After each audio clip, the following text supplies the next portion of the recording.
we're excited. First off, we want to give thanks and applause and claps, yes, to our breakfast sponsor, George. Thank you so much. He's with me. Right, I know that. Like I said, that would be crazy. ABL, my bad. I keep saying we are able. He's able, but he's a better look. Okay. All right. So here we go. I'm going to have George come on up and share what he does so well. Thank you, everybody. Thank you, Clap for George. Yay. This is fun. This is some fun that we had. You know, the only people who give themselves more awards than actors are maybe realtors. And, you know, we see all those slides, you know, this $1 million month or whatever it is. So we just had a little fun. So first quarter of last year, we did 125 homes in 89 days, 250,000 square feet, 25 pools, closed sales for you guys, a total of 63,840,000. And so that's a clicker. You want me to do it? Anyway, the second quarter similar. If it clicked over to it. If you did. Okay. So I don't know where it clicks at. Anyway, the bottom line is at the end of the year, the last quarter, we did $285 million in closed sales for realtors. So at 1%, 2%, whatever your commissions are, 3%, that's a good chunk of change. And so we did a total of 500. That's not the one we wanted. There we go. And so anyway, about our company, I've been doing this 43 years. Home inspections, I didn't really know was an industry. I was a general contractor. So I built some of the very first homes in Rancho Santa Margarita. I could have bought a home there in 1979 for about $85,000. Those homes are all over $1 million now.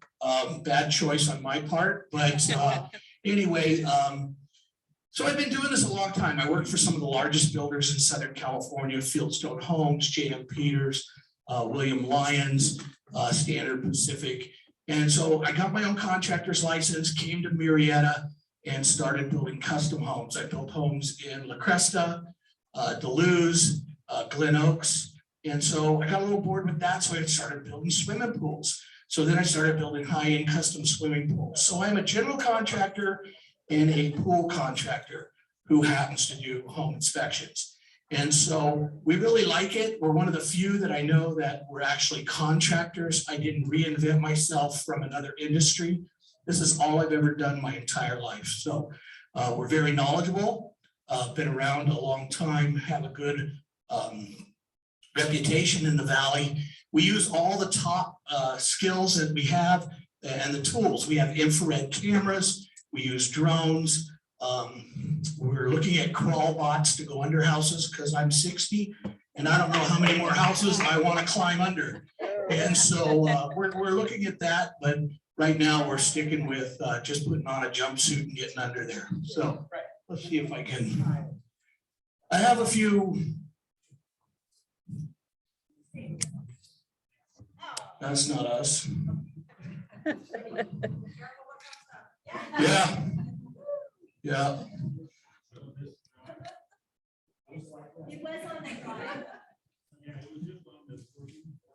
Yeah. Anyway, scroll down to some of the pictures that went back there.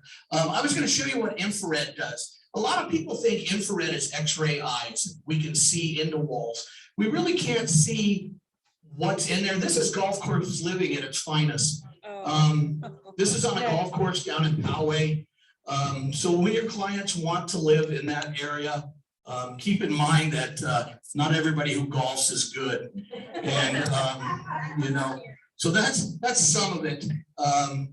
This is a slide I got at Arizona Tile. The bitterness of poor quality remains long after the sweetness of a low price is forgotten. So remember, you get what you pay for.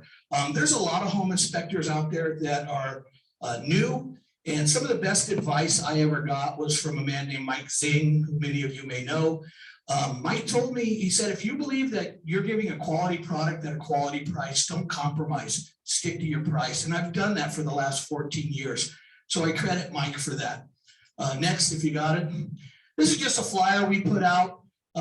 We do offer a Homes for Heroes discount. So if you're firemen, first responder, policemen, teachers, educators, doctors, nurses, we do offer a $25 discount for all of them. Some of you have probably seen my trucks cruising around. They're pretty hard to miss. They're a moving billboard. So next one, please. I just, that should have been last. You got any questions? But next. This is a fireplace damper clip that most people don't know what they are. And so all the inspectors should be calling these. This one's damaged. You can see the damper is burnt and melted. But next might be another picture, better picture. Next. This is infrared. And what infrared does is it shows heat anomalies. It doesn't show water. It doesn't show moisture. It shows different temperatures. And so that coal, the dark purple, is actually a water leak. And so next, that's the ceiling that I was looking at, that you were looking at the picture before. It looks perfectly fine, but if you look at the purple picture, that shows you where the leak from upstairs is. And so that ceiling, we shoot that, and it's amazing what the infrared shows. Next, another one. That's actually the carpet in the hallway. The laundry room, the house was vacant, and the washer hose had been dripping, and that's the carpet in the hallway. But when you look at that picture, it looks perfectly dry, but that's the moisture that's left in the pad underneath. And so you would never know that until you put our infrared camera on it. Go ahead. Another picture of that same hallway. It doesn't look bad. This was just a listing that we went into. It was vacant, and the listing agent had no idea. Go ahead. We can actually see plugs that are overheating, maybe things that don't are wired wrong. You can actually see the heat differences within some of the plugs. That's a GFCI plug. And so go ahead. It looks perfectly fine, but it actually was overheating. Go ahead, please. This is a ceiling. And if you go to the next one, that's what it looked like. It just looked like a little bit of minor damage in the ceiling. But when we put the gun on it, this is underneath the master tub, and it had been leaking for an extended period of time. House is vacant. We run the tub for a while, and that's what you end up seeing. So this is the fun. That's just a little drywall seam crack. But when you, right there, but when you get it next to it, you can see the reference of the light, another leak.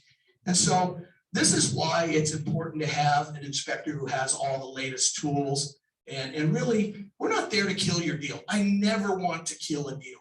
But the last thing I want to is somebody to get sick because of mold, something like that. We're not licensed to tell you there's mold, but we're going to tell you to have it checked out. Go ahead and go on. This is a little tiny drip under a inside a cabinet. There's the drain line. There's the cold water that's dripping down. And if you look at the next picture, it really doesn't look like much, but that's what you see with the infrared.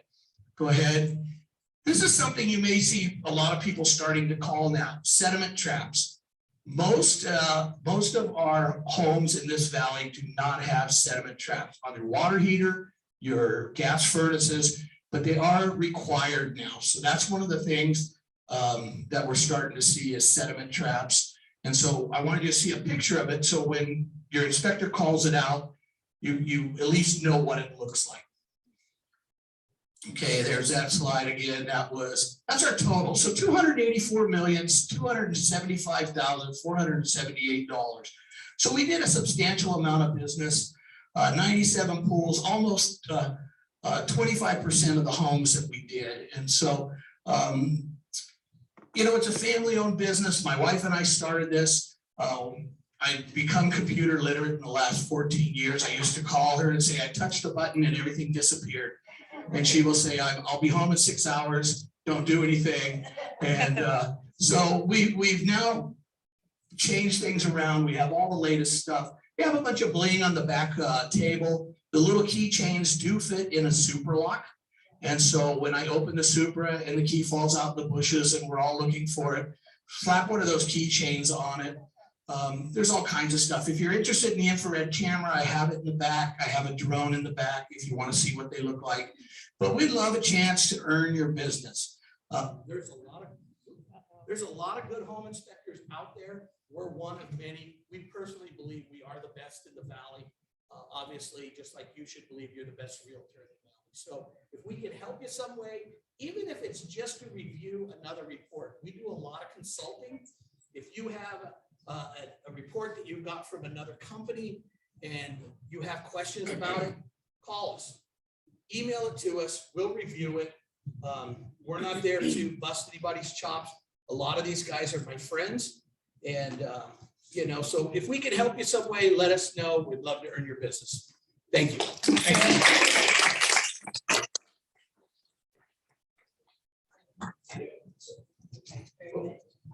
Thank you, George. I appreciate it. I definitely have questions for you on my personal pool. I've seen stuff in it and I don't want to wait till last minute. I think this is the best way to make sure that you use the best people when it comes to your sellers having, oh, sorry. Hey, okay. Your sellers knowing exactly what their home looks like, right? We're all in denial because our home's fabulous, it's clean, but we don't want to share all the nasty stuff. And your buyers, they need to know exactly what they're purchasing, right? What we're hearing across the board from legal is buyer remorse. And so when you do what you're supposed to do as a real estate professional is to make sure that your clients know exactly what they're purchasing and selling, you're doing your job really well. One quote before I bring up our awesome Joe that I want to share with you is, are you ready? This is the quote. You can live by this. You guys ready to write it down? You guys are great. Shannon's like, every day. All right. If it doesn't challenge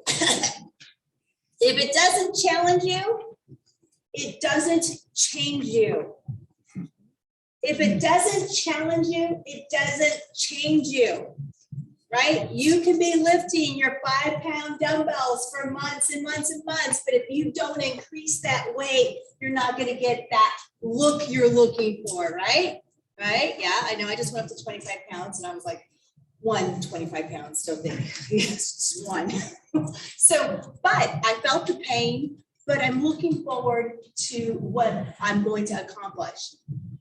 In your real estate business, you have to challenge yourself. Get out of your comfort zone. Kick off your house slippers.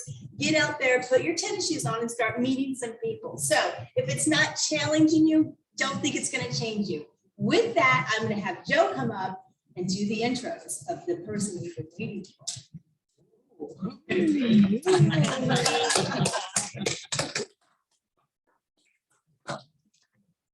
Well, hey, good morning, Joe McGowan. I just want to say a big thank you for coming out this morning. We know this is kind of a challenging time and people are making their choices. And we're just grateful that you are comfortable coming out and being with us today. We just love a live event and it just responds so much better. So thank you for all of you. For all of you that are in virtual world, we understand and respect your choices this morning and glad you're with us as well. So hopefully everyone has a great time this morning. We've got a very special speaker that's come a long ways to be with us this morning. And so I'm really anxious to get him going. Also want to acknowledge Debbie Stein for making a long drive and coming on over here this morning. Our general manager from California. I'm out here in the middle so you guys can hear me a little better. The muffler. Right. So anyway, Rick Berube is our Vice President of Sales for Berkshire Hathaway Home Services, not only California properties, but Arizona properties, Nevada properties, and points beyond. Rick is a well sought after speaker. He's an author. He's our coach with a very lengthy and storied history in real estate, starting very young at 19 years old. A couple years into the business, was closing 100 transactions a year. One of the first 5 coaches with the Mike Ferry organization many years ago when coaching was first beginning. So there is no better person to be here to share with us how to kick off 2022, to make it the best year ever, to develop some strong and strengthening habits in our lives. His book, Success is a Verb, talks about some habit replacement therapy and how that can make a difference in our lives. So without any further ado, welcome Rick Berube.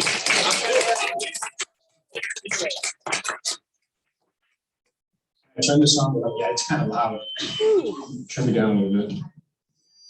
Oh, that was a great intro. I forgot some of those things he said. Is that right? There you go. All right, welcome everybody. Hey, thanks for having me here today. I appreciate it. Good looking group. Love coming to California, except driving to that pass I could do without, but it's okay. It's a long drive, but it's worth it. Anyway, so as Joe was saying, that book, Success is a Verb, you know, because I like these, I don't know about you guys, but I have these pet peeves about words and how we use them. Like for instance, success in the dictionary is a noun, like it's a destination. But we all know if you're applying it every day, it's not a noun, it's a verb. Success is something you can have every day if you're doing something. If you're not doing anything, like one of the things I hear all the time from people I coach is, I believe in the law of attraction. I go, so do I. But you can't sit at home and meditate business your way. You have to go out and do something. It's a package set with the law of action. Action equals attraction. And like Joe said, I've been doing this since I was 19 years old. You know the great thing about selling real estate since you're 19? First off, what do you know when you're 19 years old? Know everything. Ask a 19-year-old. Excuse me. Like I talk to my son who comes to work out with me in the morning now. He's 17. He's looking at me like this. I know that. Okay, just making sure. And then I see him doing it and I go, apparently you didn't know that because it has nothing to do with what I was talking about. I also told him the other day, I go, you know, if you come to the gym with me in the morning, right? But you don't do much and you go home, you might as well just stay home and sleep. I don't think you like that one that much. We'll see if he gets over it.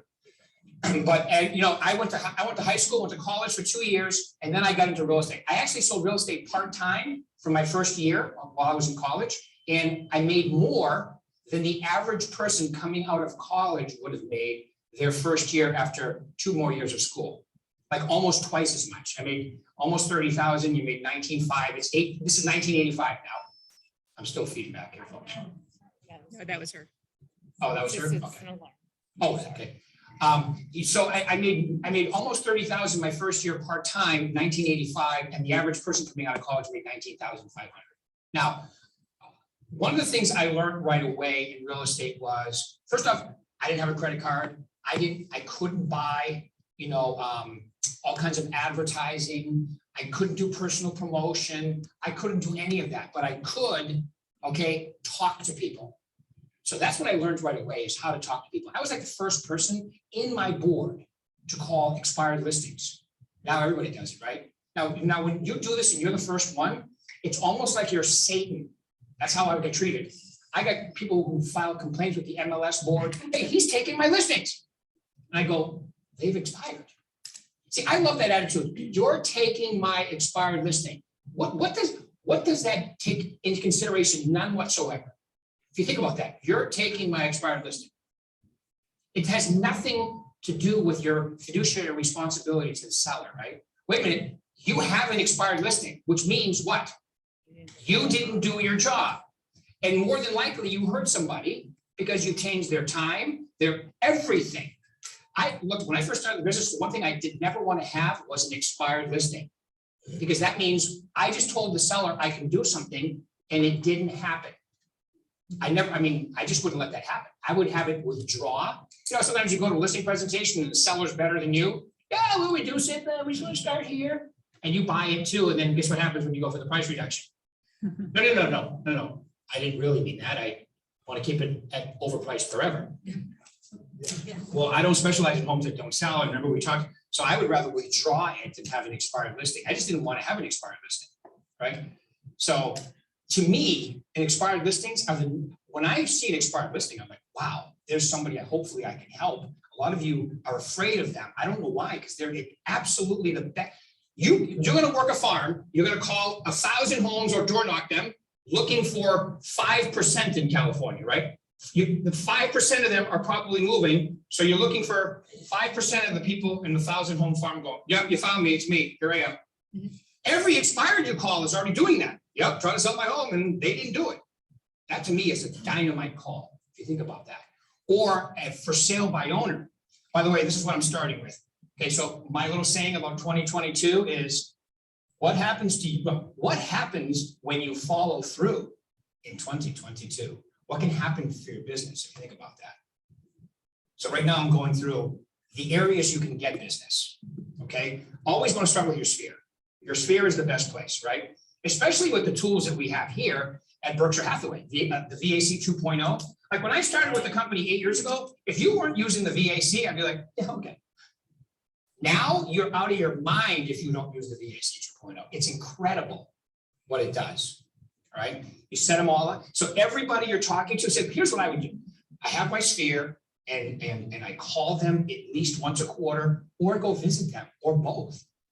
Remember, your sphere is your extended sales force, your raving fans, depending on which book you read about it, right? It's the best source. Every other source are people that you use to add to your sphere, right? So you call them, you talk to them. People go, what do you say to them every time you call? Well, I have a little book called The Book of Everything. And I call it that jokingly because I'm sure there's way more scripts than mine. But to me, this is a really good start to get you using language the right way, which I'm going to go into a little bit too. Okay, so I call my sphere.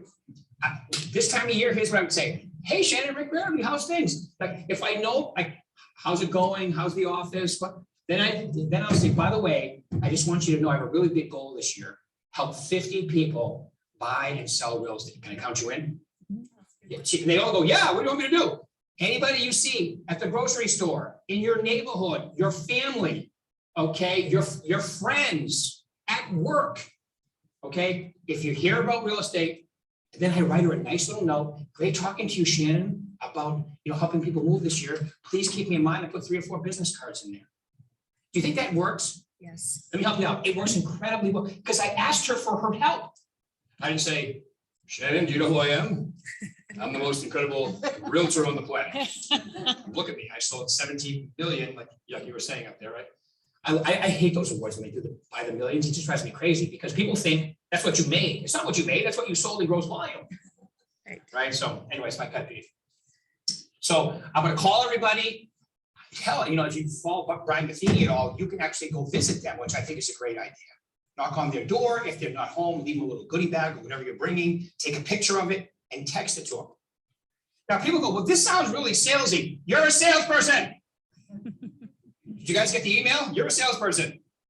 I love people tell me, I don't want to be too salesy. I always find that humorous because what's your goal? Non-salesy? You're a salesperson. I didn't say be obnoxious. Like some people call the same expired listing 87 times in one day. That's obnoxious. Calling them a few times to find if you can help them is perfectly normal. If you haven't had somebody answer the phone like this, what? Then you're not calling enough people. I have many times. What? I am so glad you picked up. I noticed that your home had come up in the expired list. I just get right into it. And some of them will say, you know what? You are tenacious. That's absolutely true. I am. So I think you have to just, first thing is everything we're going to talk about has a little salesiness to it. You got to get over the fact that you're a salesperson, right? The people in your sphere, the people in your clique, all of them, if they know you as a real estate salesperson, that's a good thing. It's not a bad thing. When they have to sell their home for top dollar, do you think they go, honey, let's call the most non-salesperson person we know? No, they don't do that. They call somebody they feel comfortable that can make them the most money on their home, right? And commission's only part of it. You gotta get that out of your head too. All right, so the first one is your sphere. Have a system, have everybody in the VAC 2.0, have everybody getting, I would use the neighborhood reports. You can use the market reports. That's a little complicated for me, but the neighborhood reports are great. The newsletters are incredible. You have little bonus things you can send out there for holidays or whatever. Just use it. People open email more than they open mail unless it's handwritten. So at least a few times a year when you talk to them, take something you had talked about. Like I used to do it while I was talking to them. Great, Shannon, talking to you about your son, blah, blah, blah, whatever we talked about, so they know it was personalized. All right, I even write, while I'm listening and talking, I write the address out, put the stamp on it, put it in the corner of my desk. Right, it's very efficient. Now, because if I wait until after, I don't always get them done. So I figured out it's better if I do it while I'm talking to them. I'm pretty good at multitasking. I have like a super ADHD brain. You haven't noticed by my rate of speech already. I think I'm the poster child. That was probably the original. At least my parents thought so. All right. So however you want to stay in touch with your sphere, just make sure it's systematic. I did it alphabetically. Like I'll tell you, I am not an analytical person, but I analyze my numbers. Like for instance, here's what I knew when I stopped selling real estate. Every time I talked to 48 people, I had a closing. People go, why did you figure that out? Because it made prospecting easier. I made $83.33 every time I talked to a human being, whether they told me to go pound sand, get hit by a bus, which I've been told both, or come over and list my home. 48, that's why my goal was to talk to 50 people every day. Because if I talk to 48, I have a contract. So 50 was my number. Does that make sense? That's how simple it was. Now, I had at that time almost 600 people in my sphere. There are 60 days in a work quarter, 240 work days. Now there's more, but I'm saying shoot low. If you do more, it's okay. But if you take 60 work days in a quarter, it's actually 90. You work 60 of them, 4 quarters in a year, that's 240 days. Does that make sense? Okay, so my sphere, now check out the simple math. My sphere had almost 600 people in it. There are 60 work days in a quarter. I want to talk to all of them 4 times a year. That's 10 a day. So my 50 conversations, 10 of them had to be my sphere. Now, my sphere, I'd say for last, because I could be driving around calling them. Hey, Shannon, I just went by your neighborhood around Oak Street and I thought, what the hell is Shannon up to? How you doing? What's going on? And that's the way I talk to people. Like I know them because I do know them. Does that make sense? Yeah. Some of you need to take the fear factor out of being a salesperson. It works. If people think that you are confident, competent, and natural, that's one of my affirmations, by the way.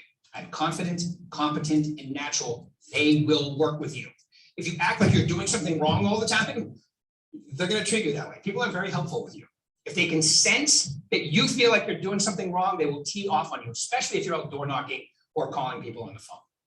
Does that make sense? So if you say to yourself, every time I go, people are mean to me, it's probably not them. I'm serious, it's not. I love when I'm coaching somebody. I've been doing this a long time. I've been coaching since 1995. Mike Ferry was, like, as Joe said, asked me to be a one-on-one coach in 1990. At first, I started doing it part-time. And then eventually I fell in love with it, and I was one of the first full-time Mike Ferry coaches. My average sale price at that time was like $117,500. And what he wanted me to pay me to be a full-time coach, I was like, let me think about it, yes. Because it was more than I was making, and I was doing pretty well. And then I fell in love with it, and I've been doing it ever since. But, it's one of you have to decide. This is where it all starts with your goals too, by the way. It's a decision. Whether it's 25 a year, 30 a year, that equals $200,000. You have to make a decision that A, I'm worth it, and B, I'm going to do what it takes to get there. And if you do those 2 things, it'll happen. Just like if you want to lose weight, it's the same thing, right? So it's just a matter of, and like Joe was talking about my book, habit replacement therapy. Okay, so I've been with Tina now just about 10 years. All right, my wife's a nurse practitioner. She has like 2 masters. She's extremely takes her job seriously, knows it. And I just tore my calf muscle, right? And she was giving me, instructions. If I don't follow it, oh my, she got a speech I get. Okay, you take you seriously. But my point is, okay, if you're willing to do all the education and do it, I mean, honestly, I think that you are serious about your job. When I wrote the book, Success is a Verb, here's what I noticed. Most people quit when they're this close to the miracle starting to happen. You ever notice when you try something new and it gets frustrating? We all go, okay, that's it. And you move back to what, like I'll give you an example. I know I've used this one so many times. The gym, okay? The gym. You know what the favorite day of most gyms is? Favorite day of the year, like the date. Yeah, everyone says January 1st. Why would you say January 1st? New Year's resolutions. New Year's resolutions. Everybody shows up. I'm going to do it. Yes. Right? Nope. Well, it's not quite January 2nd. It's actually January 18th. The favorite day of most gyms is January 18th because now you signed up. You got your auto draft coming out of your checking account. And on the 18th of January, you stop coming. Right. Now, how long does it take to develop a habit? How long? Well, some specialist or psychologist or psychiatrist, whatever, they'll tell you 21 days is what it takes. I would say that I'm a slow learner then. Because if it's 21 days, that's the beginning of a new habit for me. I would say 60 to 90 days, like a quarter, 3 months. If you do something for 3 months, it's now a habit, bad or good. Like if you sneak out once a day, to the grocery store, buy yourself a cheesecake and eat it in your car when no one's looking, it still counts. And after you do that for like a month or two, it's now a habit, right? I don't know that by experience, but I just use it as an example, right? So, and the thing is that you'll see the gym be busy. Like my son, he lives with his mother, and 2 years ago, he moved in with me, right? So I'm like, oh, this is great. Now he works out with me. So January last year, which was like he had been with me like about 9 months, but he'd never been to the gym with me in January. We showed up January, and I think it was actually 1st that year. The parking lot's full, all the machines are taken, and he says to me, this is crazy. All these new people are here now. I go, just wait. To the beginning, and that in that year, it was actually January 18th last year, was a Monday. And Monday we show up, guess what? Because that's when it gets the most frustrating, right? Your brain is fighting you at an unconscious level, right? So like the reason I brought up my wife is that she asked me, what book did you get? Habit replacement therapy. I've looked everywhere for that. I go, I made that up. To me, it just makes sense. You're taking the body through the motions of a new activity that you're going to do, and you leave the melon, as I call it, your head out of it.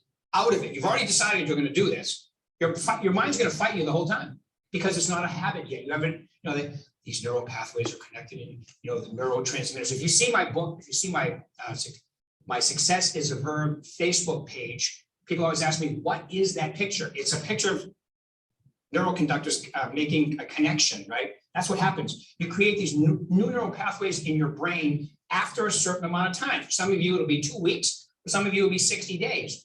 But if you continue to go down, you get to a certain point when you get really hard and then you quit normally. But if you keep going and then it slowly starts getting easier every day when you go, what the hell was I bitching about? It's really not that bad, right? So that's what I'm talking about. You have, whatever you decide you're going to do, hopefully you've already done that, but hopefully maybe today you'll have some new breakthroughs as far as that goes. But everything is about creating a new habit. Whether it's talking to people, learning a listing presentation, whatever it is, it's about creating a new habit. Does that make sense? Yes. So that's why my little book, Success is a Verb. And I'll tell you where I came up with it. I was very fortunate. In 1995, Mike Ferry asked me to be a one-on-one coach. Then he asked me to join this group. It was called Triple M, Mike's Millionaire Mastermind Group. Some of the best agents in Canada and the country were in there. And we would have speakers come in a room about this size, about this many people. They were top agents, invitation only. And we had national speakers come in. Our first speaker was Wayne Dyer. So I sat down with Wayne, right? I went to the room early like I did today, right? And Wayne Dyer's already at the room. I'm like, ooh, it's Wayne and me and his assistant. So I said, I walk up to him, he goes, hi, and I finished the form. I go, you're Wayne Dyer? Yes, I know. I've seen the picture, right? So then he said, we were talking about goals, and here's what he said to me. And I had never heard this before. He said, it's 1995, I'm from New England. I've only been out in New England a few times, and I'm talking to a dude from California who lives in Hawaii. Here's what he said to me. If you hold your goal in your mind, the universe will conspire to help you. I thought he was going to say, the universe is going to conspire against you, and you got to put your nose to the grindstone and work, because that's what I'd heard before, right? The universe will conspire to help me. I'm like, okay, I'll take 2 of what he's on, please. And then he went on to explain it for 3 hours, and I was like, makes perfect sense. And that means, what he means by that is good day, bad day, indifferent. That's your goal for like 12 months. You don't give up after a month. It's your goal, right? So then 3 months, Mike's big events are the productivity retreat in January, superstar retreat in July. This is January. So now July comes, we're in the desert, and we have Deepak Chopra walks out and says, I'd like to thank you all for inviting me here to tell you what you already know. Yeah. Isn't that a great opening line? And then he talked for, we had to raise our hand and go, can we use the bathroom? I mean, he just went. Had an overhead projector, was writing his notes. And he talked about the process guarantees the outcome. All right. Then 3 months later, we had another guy, Michael Vance. Some of you may not know who Michael Vance is, but Michael Vance wrote the book, Think Outside the Box, coined the phrase, and he was Walt Disney's right-hand man until Walt Disney passed away. And he came out on a walker. He was 80 8, I think at the time, and came out in a walker, and he said, stop trying to be perfect before you take action. Trying to be perfect at anything before you take action is just an excuse not to take the action. So those are the first 3 chapters of my book. Decide what your goal is. Okay, it's the word's called commitment. You commit to the goal. Commitment means I'm doing it. Doesn't mean it's convenient all the time. You got to commit. Then you got to decide what the process is, like Deepak Chopra said. What's the process? I'm going to talk about that, exactly what I think you need to do as far as that goes. And then the other thing is you're never going to be perfect at anything before you take action.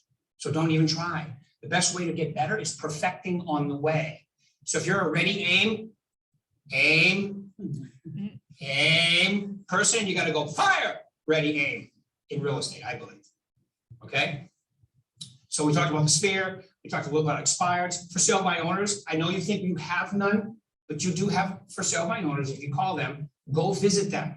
Every one of them pretty much will let you come over. Go see them. All right. And then we have farming, which is another word for just listed, just sold. Okay. And social media. All right. So those are the big, I call it thrive with the big 5. Your sphere, expireds, for sale by owner, farming, which is just listed and just sold. Okay. And social media. Any questions about those? No questions about those, everybody? Okay, good, good. And you know, when I started the business in 1985, to get the same reach that you guys can get for free, like Alesia's doing some videos for me right now, on so because they're for my assistant to do on social media, right? All right, so in order to have the same coverage you guys can have for free, okay, you had to buy bus benches, billboards, newspapers, magazines, TV. You guys can have all that for free, and very few of us take advantage of it. It's such, I mean, I don't wake up in the morning when I shave and go, look at you. I don't do that, but I still do videos and I still do pictures and I do all kinds of stuff because it works. The only person who's counting your chins and your wrinkles is you. And 2 really mean girls from high school. Because I get emails from back home all the time, like, what are you thinking? Like, relax. Who cares? You know, the great thing about social media is whether it's good or bad, something you posted, it's forgotten the next day, right? So you're on to, so the consistency is the key. I see some people, what they do on social media, and I'm like, that's the most ridiculous thing I've ever seen. And then I talk to them, and, oh yeah, I did 3 deals last week from TikTok. We have a guy in Vegas, okay? He's a young, okay, so and this is all stuff you see on there. He's young, Asian, gay, has his partner on there. He's I would call him the ambassador to everything Las Vegas. He takes you to restaurants, he takes you to play, and he's in a traffic jam, live video in the traffic jam. And he does deals, 7 or 8 deals last year, over $1 million from TikTok. That's incredible, just by being consistent. So anything you do, like we talked about, follow through in 2022, whatever you're going to decide you're going to do. But here's the math. Okay, I want to sell 20 homes this year. I got my license 2 weeks ago. Great. You have to talk to 20 people a day, 5 days a week, 240 days a year, which is 60 days a quarter. What do you say? Great, it's in the book of everything. If you're going to call your sphere, I already gave you one of those. If you're going to call a just sold, hi, this is Rick with Berkshire Hathaway. We just sold a home in the neighborhood over on Oak Street, 4 bedrooms, 3 baths, sold for $700,000. We know when one home in the neighborhood sells, usually a few more sell right away. So I'm just calling to see, how about you guys? When do you plan on moving? How long do you live there? Where'd you folks move from? Very simple, open-ended questions to get people talking, okay? I was telling the group yesterday, one of the groups I coach, I did 50% of my business from the just sold script. I covered 9 little towns in my New England area, Nashua, New Hampshire. Anybody know where that is? Exactly. Okay, so it does. You ever see the movie Good Will Hunting? Yeah. Okay, so Robin Williams is talking to Matt Damon. He goes, "Why do you want me to move to Nashua and be a shepherd?" That's where I'm from, Nashua. See, I can turn the accent on. But that's where, if you were from South Boston back then, anybody over the border of New Hampshire, you're either a farmer or a shepherd. Because everybody they call it Cow Hampshire, right? So, but I remember my first year in real estate, they eventually had to stop doing this, but we had bumper stickers made. Make it in mass, spend it in New Hampshire, right? Because people would drive over the line. A house in Burlington, Mass would be half as much Nashua, Hudson, Milford, Derry over the border. So just like you guys have, you have suburbs here too. But, okay, so I have to decide, go ahead. I have a question on the for sale by owners. I know that because the market is hot, people are like, I'm just gonna put a sign in there myself and sell my own. I don't need a real estate agent. I don't have to pay the commission. So, is anybody hearing that speech yet? Yeah. No? Yeah. Always. Yeah, okay. So what's your? Okay, that's great. You know, Hang on. okay. Don't go anywhere. hold on. Okay. All right, good. All right, so I call for sale by owner. Hi, this is Greg of Berkshire Hathaway. I see you're on the market for sale by owner. Good for you. I'm just calling to see if you're cooperating with real estate agents. Right? No, you're not. Interesting. What if I have a buyer willing to pay a price acceptable to you? What should I do? Well, you can bring them over here. Well, that's what I'm calling. Right? So most of them say, well, I'm going to try it while they're wrong. Or they say, we can put a sign up and sell it ourselves. You're absolutely true. Right. You can sell it yourself. The question is for what price? So I don't mind. I'll come out and look at it. If you sell it on your own, great. But what if I have somebody willing to pay a price acceptable to you? Would that be, I mean, including the commission? Would that work? Great. Well, let's see. I'm going to be in your area. Today is Wednesday. I can be there Thursday at 4 or Friday morning at 10 work better for you. I don't care what they say on the phone. All right. Well, no, it doesn't. To me, it's like, well, how are you going to do that? Well, I'm just saying, if I do have a buyer willing to pay a price acceptable to you after the commission, would you consider that offer? Yes, great. Right. So then when I'm out there, I take it to stage 2. Now, before I go out, I'm still going to ask you 2 questions. Okay, Alesia, where are you going when you sell this? And how soon do you want to be there? Because if that doesn't make any sense to you, I don't know. When are you going to be there? I have no time frame. You're not really selling your home. Okay, you're a serial FISBO, I call them. You can even get some of these on Make Me Move on Zillow. Everybody's worth calling, guys. Everybody is a suspect in this market. That's my line, by the way, you can use it, but who could become a prospect, right? But don't waste your time. Now, if they have no story, I'm not going to go out there. Okay, but if they have a story, well, we're moving to Chicago and we got to be there by. Okay, see you tomorrow. All right, then I'm going to go out there and I'm going to explain to you. Even NAR tells you guys, non-active, okay, National Association of Realtors. Even NAR tells you that for sale by owner, okay, 94% of FISBOs end up using an agent. Now, the way I believe the reason they put it like that is because some of them are just buyer agents, right? Selling. Also, only 6% sell themselves. And what do they sell for? 11 to 13% below what an agent could have got for them. Okay, so when I go over to your house, I'll say to you, Alesia, so can I ask you a question? Is your biggest concern just not paying a commission? Or would you rather net the most money? Either one's fine with me because it's your house. No, I just don't want to pay a commission. Okay, you know what? You'll probably achieve that. Might have to sell it 2-3 times. Do you know what forms you need to have available for the state of California? So then you start showing them they really don't know what they're doing, right? So you're going to do all this, take the risk, roll the dice, maybe get sued to make less money. Go get them. I don't talk to them like that, but that's the theme. But that's pretty much the theme I give them when I'm there nicely. I'm like, why would you ever do that? Does that even make sense? Right? Where you're like, okay, you're like driving down the road with your window open, selling my home. Yeah, that's your marketing plan compared to me all over the world, creating a bidding war, get you top dollar, have all the forms filled out, insurance in case there's a problem. What happens if you sell this and 6 months later you get sued and it's really your fault? What happens then? They're not thinking. They're only thinking about the commission. And then when you separate the commission from, that's pretty dumb, right? And then show them what really they're doing, it makes sense to them. And I used to list a couple of FISBOs every month. I went on 2 previews a week. Okay, and previews meaning as long as you're moving, I'm coming over to see you. That's a preview to me.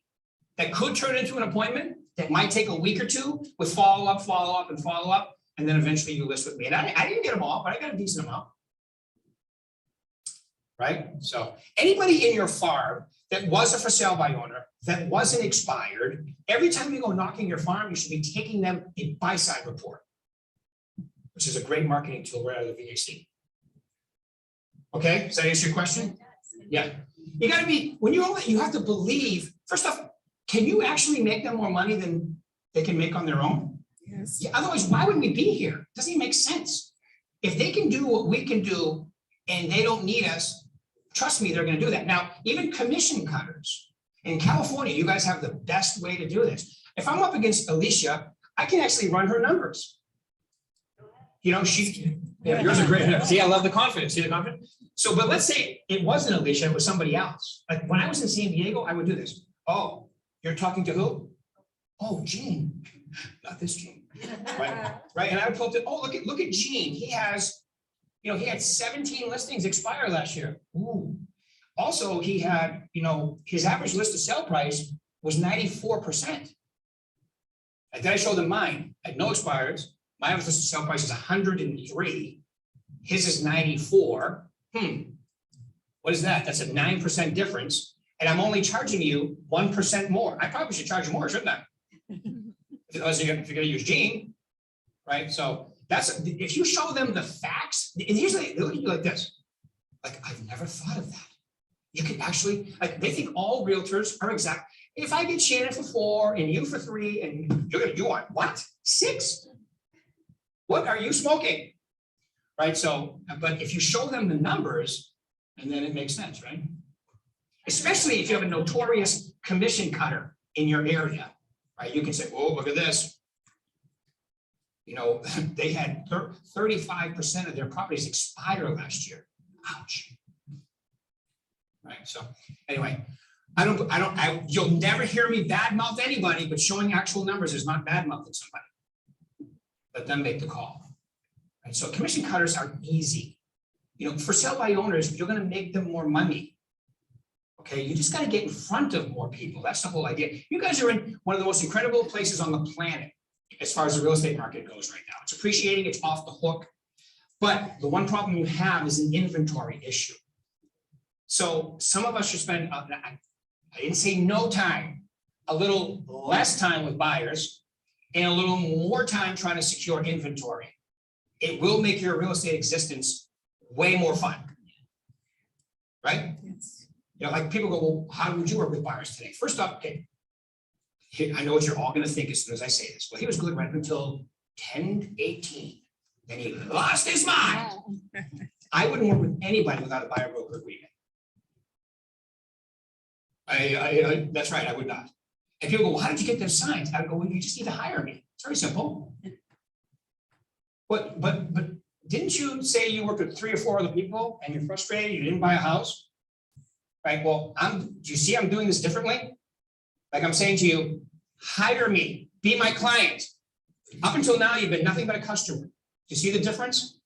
The fiduciary responsibility, everything is different when you have, so you need to hire me. Even if it's not me and you want to hire somebody else, just hire them to go to work. You're never going to get the attention you need until you hire somebody.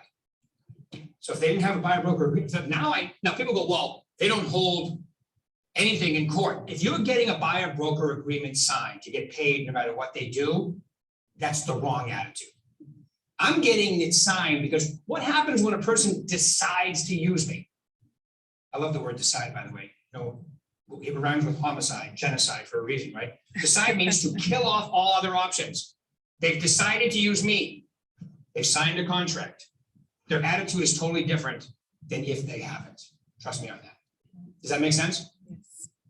So I would work, and then I would say to them, now listen, here's what we're going to do. You're going to talk to my bank, Prosperity Mortgage. I've already talked to, that's perfectly fine. You can use anybody you want. I just want you to talk to mine.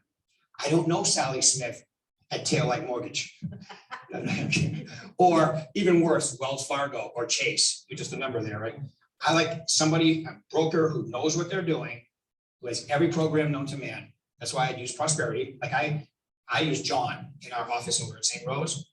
He's been at 4 different companies. I love Prosperity now because it's going to be, we're not changing. It's a Berkshire Hathaway company, so are we. We're not changing. It's great. We'll have that company forever now. And I don't know if you've checked them out. They have unbelievable products. They have the best rates. You'd be crazy not to use them. But as you know, it's all about the mortgage revision. So you're gonna talk to my guy or gal, if it's a woman, right? And then here's what I want you to do. I want you to email me exactly what you want and exactly what you don't want in a house. I want to know when you're available. I'm going to send you a few forms to sign and get back to me. They're already knowing this is different because the other agent said, well, you know, I'm going to send you some stuff, look around. Which ones you want to see, call me. And by that time that happens, what happens? It's already sold. I tell them even stop looking at Zillow, right? You know, don't drive you and me crazy because you're going to call me and guess what I'm going to say? Sold. You don't have, and you're going to start thinking I'm lying to you, right? That's what's going to happen. Why don't I just tell them up front, right? So you tell me what you want. You don't have access to the same information I do. And then I'm going to find it for you. You need to tell me when you're available. Here's what I would consider though. Talk to your boss. Tell them you may have to leave work once in a while or early or take a little longer. It won't last long, a week or two, but we'll have you a house. Does that make sense? Okay, so that's the way I would deal with buyers today. That's the way I used to deal with buyers way back. I've been around since 1985. All right. Gene, you're gonna love this. I tell Forrest all the time. You know what's great about being 50? I just turned 57 in December. And I've been in real estate for 36 years. You know what's great about being 57 and being in real estate for 36 years? Probably nothing what you're thinking too. I'm still about 2 to 3 years away from the average age of a realtor. My own personal glory. Right? That's right. So anyway, you know, you got to decide how you're going to do this business. It's your business. You can do it any way you want to. Okay, you just have to make a decision. All right. So especially the people I just listed their home, I make you homeless. I'm gonna list your home, sell it, now you're homeless. Now, you know, how can those people go from being a client to being a customer? I haven't signed the buyer broker agreement the same night. If I know they're buying from me after, I just take them through the whole thing. Look, have it all signed then. Why wouldn't you? I love when I go to California because I hear things like, oh, no, we don't use that form here. It's a form, it exists, you can use it. But I've been around since before the form. I remember in the late 80s. Remember on your test, caveat emptor. Do you remember what that means? Buyer beware. Can you imagine that when real estate started with 2 agents on the seller side, nobody on the buyer side? Is that even, it's like getting divorced and your wife has 2 attorneys. I know you're thinking that's a perfect scenario, but it's not real. All right, yes. I just want to add one thing to that and to leave this be a joint thing, but the other thing that it helps your clients be able to tell all the family members that want to be their realtor, the cousin, the stepmom, the stepdad that just got their license. You can say, oh my gosh, I signed this form already. I can't get out of it. So it does help your clients to be able to have like, hey, keeps everybody away because you know, we're relentless. So right. Yeah, especially in California when every 3rd person has a real estate license. It's the most competitive state as far as I know. Yeah, it could be worse. It could be in Orange County or San Diego, but it's still very competitive here for sure. Okay, so you got to decide. Number 1, all right, so if I want to sell 20 homes my first year, I got to talk to 20 people a day, 5 days a week with the scripts and the book of everything. Stay with the open-ended questions, folks. Like the pattern, and you can see this all on my YouTube channel. Pattern is open-ended questions. No matter what they say, repeat, approve, ask the next question. And then don't fall for the reflex no. Like when I used to use the just sold script, I would call, and remember I'm from the Northeast. I'd call people, so I'd go through the whole thing. So when do you plan on moving? When I die. Now most people go, okay. Now listen, they're just testing you. Right? When you die, well, I hope it's not today. How long have you lived there is the next question. And they'll start laughing too. Oh, well, I've been here 20, you've been here 20 years. Where'd you guys move from? Now you're in a conversation where you want to, 2/3 of your business will be gone if you fall for the initial. It's their job to say no to you at first. It's human nature. You walk into a mall, right? Like I don't go shopping unless I'm with Tina. I call it sport shopping, right? Women's sport shop, men no. Like if I'm going to a mall, I'm buying something. I already know what I'm buying. I just need to find it, right? She goes in. And we've been here 2 hours, haven't bought anything. It's almost abuse. Right, so when you walk in and they say, what are you looking, can I help you? No, just looking. You're lying. You're not just looking. Unless you're a woman, then you are actually telling the truth, right? So when I walk in looking for somebody, that works there. Excuse me, can you help me? And I'm looking for, and I start explaining them. I have no problem asking for directions, saving time, right? I love, so anyway, so it's human nature for them to say no. I can't tell you how many times people have said, the funniest one ever was when a guy said to me, so I said, so how about you? When do you plan on moving? And here's what he said with this creepy voice, by the way. He goes, when they put a tag on my toe. Yeah, exactly. And I started laughing. I know what he meant, like in the morgue, you know, put a tag. I go, oh my God, sir. I want to tell you something. I've been doing this a long time. That is the funniest response I've had. He's laughing too. I go, wow, that's incredible. So how long have you actually lived here? Because I've been here for 35 years. You've been there for 35 years. Oh my God, where'd you move from? We moved, and I'm now having a conversation. Repeat, approve, ask the next question. If you want to go through that whole pattern, it's on my YouTube channel. But decide what your number is. If you're brand new, 20 on 20, like if I want to sell 25 homes this year, and I sold 10 in 2021, because I've been in the business for a few years now, the difference between 10 and 25 is 15. Whatever you're doing, do exactly the same, add 15 conversations to it. Believe, trust me, if you will never feel more like you're contributing to your goal, have purpose, than when you start talking to people. Isn't that why you got into the business? Right? Does anybody think they get into the business and not have to talk to people? I don't talk to anybody, I just do deals. That's impossible. Why do you think the internet hasn't killed our business yet? Right? I remember in 1995, you know, when Al Gore invented the internet. Some of you that'll be funny. When he tried to make claim to it, you know, I invented the internet in my lock box. Remember that when he was anyway. So Al Gore invents the internet, and they told us, I swear to God, now I've only been in the business 10 years. I'm probably what now? I'm still in my 20s, and I'm like, I'm gonna have to find a new job in 5 years. That's what they told you. I hope you love your job, because in 5 years, realtors will not be necessary. Right? And now, how many disruptors have we had? And we're still necessary. Now, and I think the reason we're necessary is because A, it's a personal touch business. They want to talk to a human being when they're making this big of a decision. And number two, your brand is completely helpful. Okay, it's immediate testimonial, it's confidence. And if you use the tools and use the stuff that we just talked about, I believe it'll be completely helpful to you. Make sense? Yes. Any questions? Yes.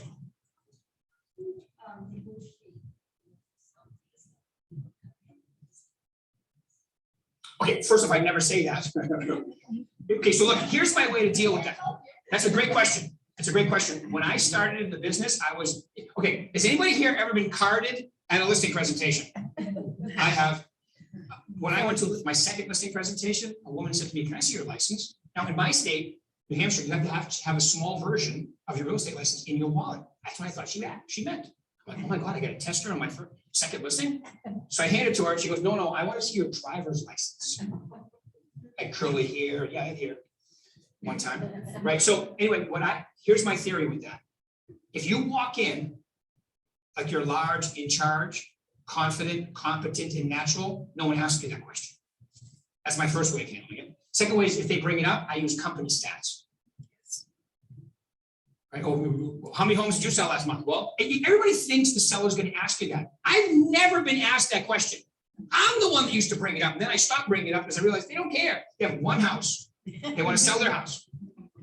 I sold 17 last week. And then I can see a look on the face like, who cares? I have one. Yeah, exactly. So how do you do that? Okay. Number one, if you're prospecting and following up and following up and following up, you have a relationship with them before you even show up. Number one. Number two, my presentation, I practiced it, role played it, practiced it. So when I went out there, I could do it in my sleep. Right. So then I knew what I was talking about. All right. And I used to get a major percentage of that when I started doing that.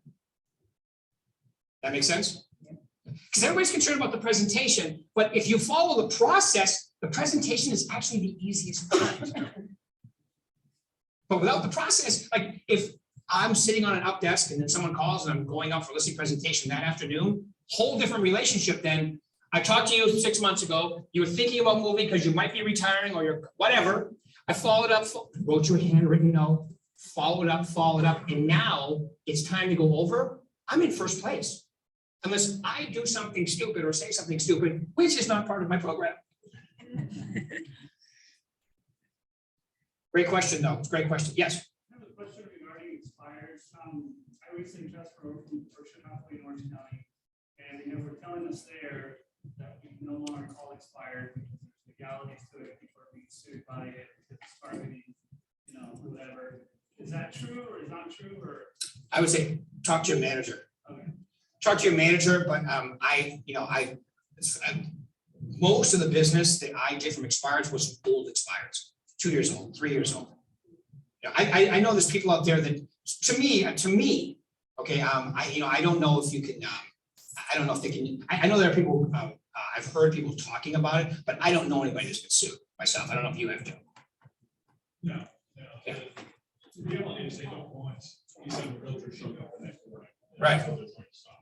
Yeah. And so sourcing an expired from the MLS is a challenge.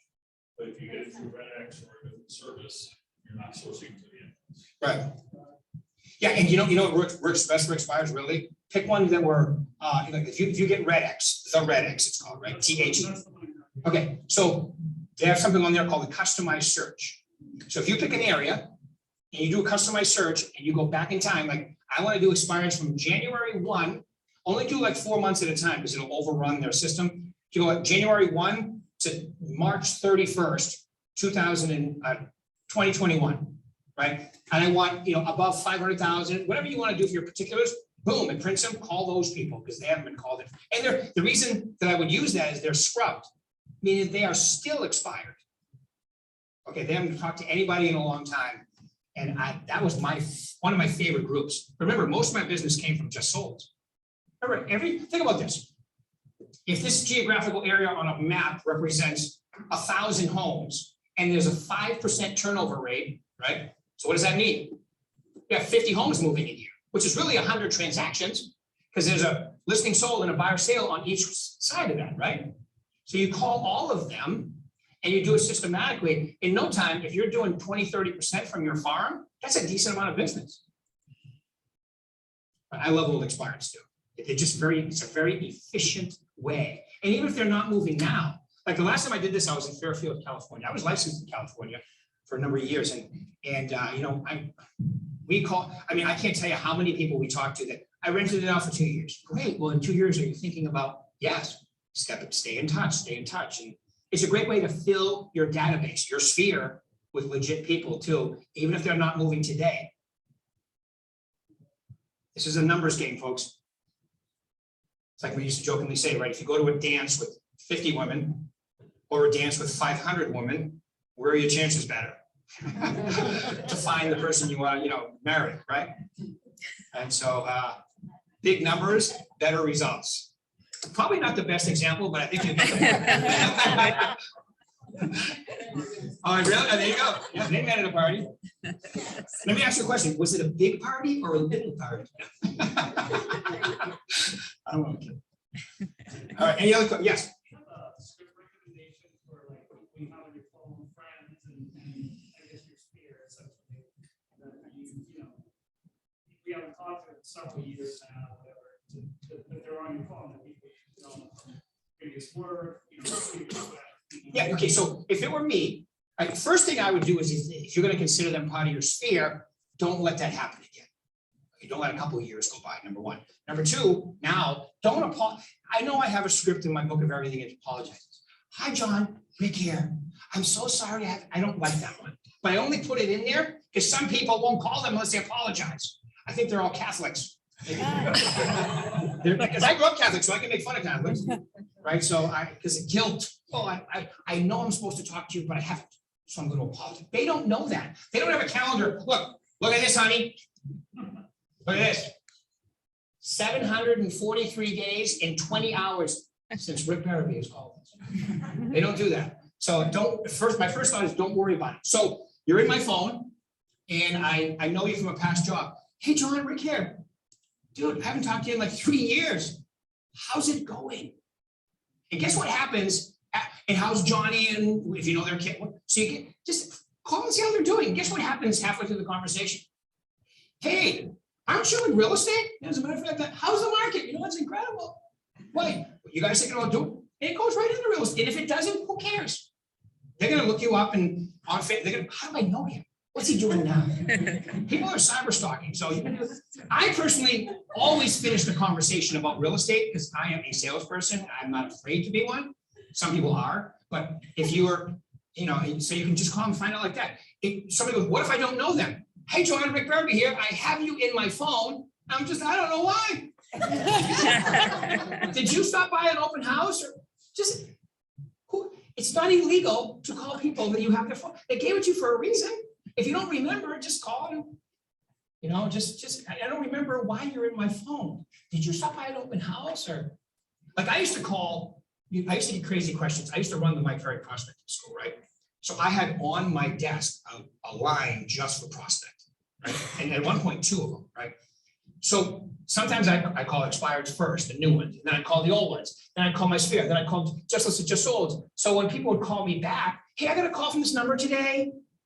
You go, well, how do you know which one they are? Easy.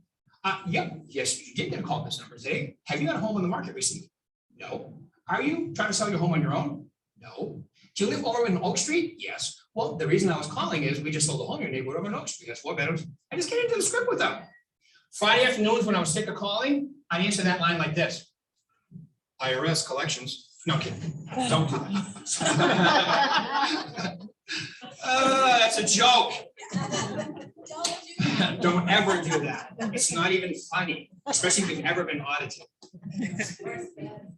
Yeah. So, great question though. All good questions. I can tell when people are thinking about this have the best questions. Great question, both of you. Any other questions?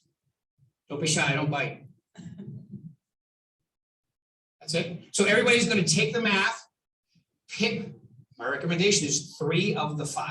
5 is better, but pick 3 of the 5 lead sources to quantify your prospecting number. Okay, or you can call it lead generation if prospecting makes you ill. The word, I mean, right? And then just start having fun with it. Talking to people is a blast, especially when you start making more money because of it. Plus, look, I firmly believe this too. Who's better in your market to handle a seller than you? Anybody? No, right? Well, then it should be easy for you to call people and get them to use you. But if you don't think that, I think that's when it's hard. This is right here because you can be funny and loud and carry on and be natural. But what if I don't have your personality? And this is very painful. And seriously, they make it ill. Okay, right, okay. So that's a great point. That's a great point. And I would say, I know you may find this hard to believe, but I was shy as heck when I started. I swear to God, I used to be like speaking to this side. I used to play in a band, and I would a lot of times before we played. I swear to God, I'd be in the bathroom. I was so nervous. Even if there was 6 people there, it didn't matter. So my point is, you'll get used to it over time. Okay, but if you have that belief that I can help them, and like for instance, some people would rather door knock than call. I don't understand. To me, I've never understood the fear of the phone. They can't stab you, maim you, shoot you, punch you. All they can do is hang up on you. It's like, oh, you don't like me? Okay, have a great day. Click. Now, don't ever give them lip or be a smart butt over the phone because it makes no sense to do that. Okay, but that's the worst thing. Now, door knocking, because I'm from New England, the first time I ever went door knocking was San Diego. I was nervous. Then I realized everybody in San Diego is nice. Like where I'm from, they'll tell you, don't ever come here again. They don't do that in San Diego. It's perfectly normal. California is very normal to go door knocking. The weather's great, it's beautiful. Everyone's nice, they're in a great mood, right? Not so where I'm from. They have no problem telling you where to go and how fast to get there. So you have a part of the world where prospecting is not really that hard, but everything will become a habit if you do it consistently, even if it makes you crazy nervous right now. But you got into real estate for a reason. So I think most people know that talking to people was part of the equation. Great questions. Anybody else? Because we've gone over. I don't want to. Yeah. Yeah. No, I don't mind going over. I just don't. You know, people have lives and things like that. All right, everybody. Well, thank you very much for your time. Let's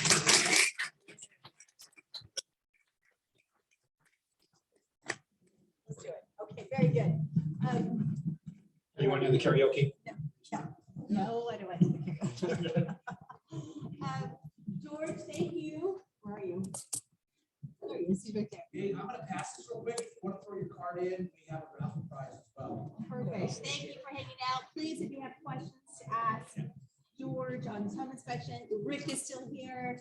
I don't think he's flying, so he can stay all day. But I should try back before The traffic. rush. And then you should have received information from every one of these amazing managers on Apex. You've seen that going through here. So again, if you use that or need to use that, just know it's provided again for you at no charge. A great tool to your real estate business. Anything else? Yeah, just make sure you book your appointment with There you Apex to go. get your free concierge plus extended another year. That's $250. But you gotta go in the BAC, click on this book now and book your appointment. You've got to have the appointment booked by the end of this month. You don't have to hold it before the end of the month. You have to book it before the end of the month, and you get an extra $250 bonus of second year concierge plus free. Also, make sure to RSVP with your managers for the awards coming up. We're coming up very deadlines. Make sure you spoke with your manager, confirm you're gonna be able to attend the CalBRE Awards in Yorba Linda on March 1st, 9 a.m. breakfast, 10 a.m. event. And you've seen some slides out here today from Prosperity of Mortgage. We talked about this a little bit. Very exciting announcements coming very, very soon here. But if you can see from some of these slides here, they've got some incredible value adds for your clients. So you'll be hearing more about that very soon. Stay tuned. Big thank you to Carol Rounsley, our manager from our Lake Elsinore office, Shannon Bender from our Temecula office, Yes. Alesia Amodio, the office, and our regional manager, and Kevin Stein, our general manager from California. Hey, thank you to George Mills for sticking around to the end of the event. Didn't just come and hit. Yeah, I get a lot of good stuff from speakers, you know, all of those things that you said apply to my business as well. Right. You know, True. I got 8,000 contacts in my Gmail, and she thinks I'm crazy when I come up with these ideas. Hey, we need to reach out to these top 40. We need to reach out, and we try to do that 5 a day. 5 days, it's a great 25 idea. a week, it's 100 a month, it's 1,200 a year. You get 5%, that's much more jobs. So Right. all of these things that you spoke about apply across the board to most businesses that are dependent on creating. Yeah. a You're self-employed. yeah, absolutely. Awesome, thank you. Good job. Rick, Here. you have coaching Okay. too. You get Yeah, I didn't even they're mention all that. purple, so they all look alike.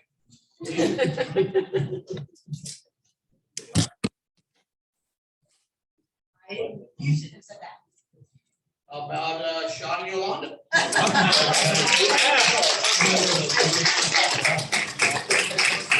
There you go. Thank you. Yeah, by the way, and I didn't mention when I was talking, I have coaching for the company. It's free, you know, which is my favorite price, by the way. Free meeting, all you have to do is email my assistant Sydney, like Australia, SYDNEYS, Sydney S at BHHSNV, like Nevada.com. You guys can get in, it's free, it's every other week for 30 minutes. You start out in a group of 4, it's accountability and coaching, and if you're thinking, my God, that makes me nervous, you should join. Exactly. Thank you. All right. Thank you. Thank you, guys. Thanks, everybody, great job.